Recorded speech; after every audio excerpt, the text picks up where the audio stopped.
की तरफ से मैं बहुत संक्षेप में छोटी सी बात आपसे अपील करना चाहती हूं। जो कौम अपनी बड़ाई करती रहती है, अपना आत्मचिंतन नहीं करती, उसकी गति रुक जाती है प्रगति की। पहले भी बात कही गई, लेकिन मैं 3 चीजों की तरफ आपका ध्यान दिलाना चाहती हूं। हमारी युवा पीढ़ी बड़ी आकर्षित हो रही है। एक नशे की आदत, एक अपराधों की तरफ आकर्षण और एक लापरवाह तेज ड्राइविंग के प्रति आकर्षण। नशे का तो ये हालत है, मैं देखती हूं इसको बुराई नहीं समझते, लोगों ने इसको फैशन समझना शुरू किया है। फेसबुक पर बड़े शान से डालते हैं, भाइयों फलाने भाई के 2 दुकानें निकल गई हैं। तो क्या ये प्रसाद बांटने की बात है? महिलाओं के नाम से लॉटरी डाली एप्लीकेशन लगाते हैं और महिला जो घर की लक्ष्मी होती है उसका नाम बाजार में दारू के ठेके के ऊपर लिख देते हैं। ये ठीक चीज नहीं है। नशा घर को बर्बाद करता है, प्रतिष्ठा को बर्बाद करता है और महिलाएं तो बहुत दुखी हैं इस चीज से।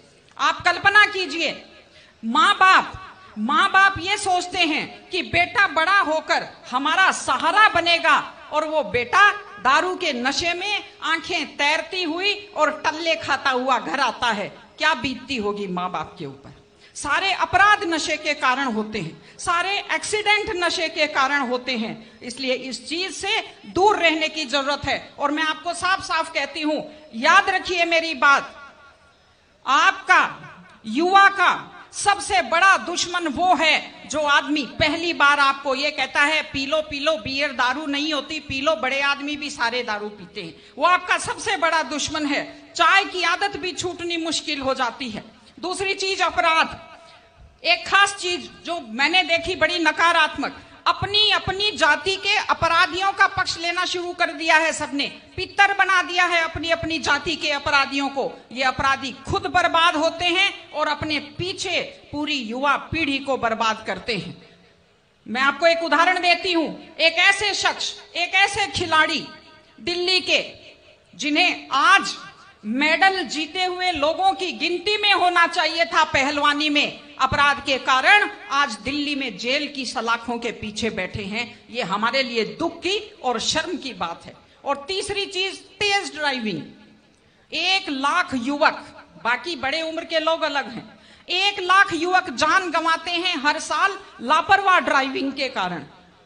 आप सोचिए, 25 साल लगते हैं एक बच्चे को पालकर बड़ा करने में और 25 सेकंड में लापरवाह ड्राइविंग के कारण वो लाश में बदल जाता है। क्या बीतती होगी उस मां के ऊपर जो अपने जाते हुए बेटे की पीठ देखती है और आते हुए बेटे का मुंह नहीं देख पाती।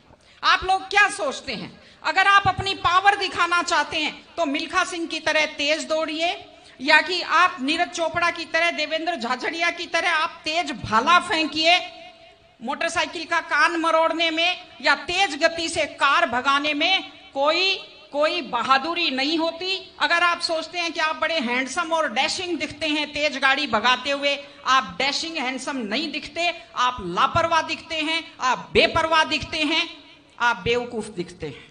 इसलिए कम से कम सड़क पर जब भी गाड़ी चलाएं, आप ध्यान से गाड़ी चलाइए। आपकी जिंदगी आपके माता पिता की भी है। एक छोटी सी चीज और कहना चाहती हूं, हमारे बुजुर्ग हमें जब पालते हैं, जो लोग खेती से बच्चों को पढ़ाते हैं, जो लोग छोटी आमदनी में बच्चों को पढ़ाते हैं, उनकी पूरी उम्र खप जाती है अपने बच्चों की जिंदगी बनाने में। और उसके बाद दुख का विषय है, बड़ा पीड़ादायक सीन मैं कई जगह देखती हूं कि एक माँ बाप मेहनत करते हुए हाथों में आइटन पड़ जाते हैं, एड़ियां फट जाती हैं, कपड़े मैले फट जाते हैं, और उसके बाद जब बेटे को पढ़ा लिखा कर तैयार करते हैं, उसके बाद पढ़ी लिखी बड़े घर की थोड़ी बेटी आ जाती है तो माँ बाप की तरफ ध्यान नहीं देते। आज हमारे 60-70% घरों में हालत यह है कि बुजुर्गों को रोटी तो मिल रही है लेकिन इज्जत से रोटी नहीं मिल रही। इस चीज को बदलने की जरूरत है। माँ बाप, मैं आपसे कहती हूं, जैसी भी परिस्थिति होती है, माता पिता आपको राजकुमार की तरह पालते हैं। आपकी भी ड्यूटी है, जैसी आपकी हैसियत है, बुढ़ापे में उनको बादशाहों की तरह से रखिए, उनकी सेवा कीजिए, उनका सम्मान कीजिए।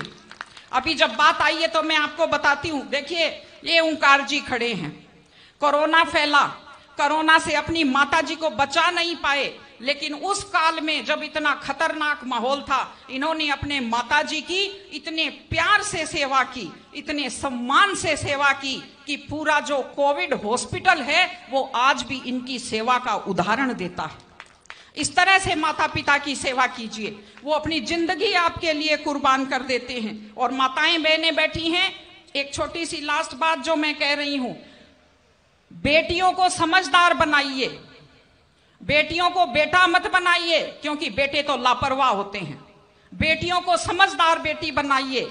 जब वो घर से बाहर जाती है तो उसको समझाइए कि वो साथ अपने घर की इज्जत लेकर के जाती है। बेटियों को समझाइए कि कैसे लोग मीठी मीठी बातों का जाल लेकर शिकारियों की तरह से घूमते हैं। और अपनी बेटी को संस्कार दीजिए कि वो जिस घर में जाए अपने सास ससुर की सेवा करे। आजकल मैंने नया ट्रेंड देखा है, बेटियां माँ मम्मी की तो बहुत चिंता करती है लेकिन सास की चिंता नहीं करती हैं। ये गलत चीज है। औरत घर की धुरी होती है। अगर वृद्ध लोगों की चिंता नहीं करेंगे तो हमारे वृद्ध लोगों को सुरक्षा कैसे मिलेगी, उन्हें सम्मान कैसे मिलेगा, इनकी जिंदगी खुश कैसे होगी। इसलिए कोई भी कौम तभी आगे बढ़ती है जब वो संस्कारवान हो, जब वो मेहनती हो, जब वो शिक्षा पर ध्यान दे। हमने ये सब किया है, मैं आपको बधाई देती हूं। लेकिन आगे इन सामाजिक चीजों